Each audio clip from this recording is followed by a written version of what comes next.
দাড়ি মুবারক রাখছ, ঠিক আছে, মহানবীও দাড়ি মুবারক রাখছে। দাড়ি রেখে মিশা কথা কওয়া যাবে? কখনোই না।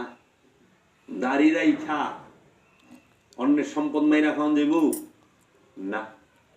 দাড়ি রাইখা ওজনে কম দেওয়ান যাইব না। দাড়ি রাইখা কেউরে ঠকান যাইব না। দাড়ি রাইখা জিনা করন যাইব না। দাড়ি রেখা বলৎকার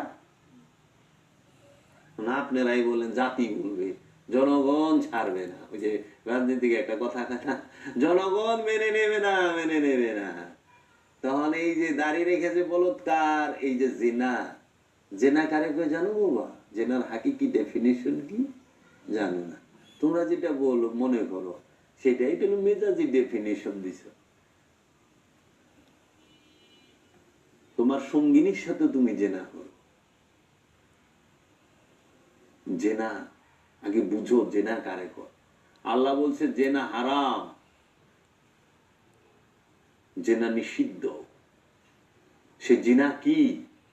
যে কোনো জিনিস, সে যে কোনো বস্তু, যে কোনো বিষয়, যে কোনো জিনিস যখনই তুমি বল প্রয়োগ করে নিবা, বল প্রয়োগের মাধ্যমে গ্রহণ করবা, আহরণ করবা, তখনই হবে জেনা। যে কোনো জিনিস, যে কোনো জিনিস, জেনা সবার সাথে হয়। জেনা কি শুধু নারীর সাথে হয়? কে বলছে তোমাকে?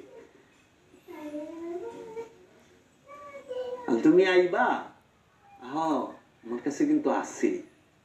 জেনা সবার সাথে হয়, শুধু নারীর সাথে না। বল প্রয়োগটাই হচ্ছে জেনা। বল প্রয়োগ করো। ওই যেরকম কাম, কাম বলতে তুমি মনে করছো ফিজিক্যাল রিলেশন, সেক্স না। কাম শব্দের অর্থ হলো আকাঙ্ক্ষা। আকাঙ্ক্ষা, চাওয়া। তোমার কি বাবা চাওয়া নাই? যে কোনো জিনিস, তুমি কি বড় লোক হইতে চাও না? তুমি কামগ্রস্ত। তুমি কি ক্ষমতাবান হইতে চাও না? নেতা হইতে চাও না? কামগ্রস্ত। তুমি কি অমুকেরে পাইতে চাও না? কামগ্রস্ত। তুমি কি তার সুনাম চাও না? সে তোমার সুনাম করুক, কামগ্রস্ত। তুমি কি তার ভালোবাসা চাও না? তুমি কামগ্রস্ত।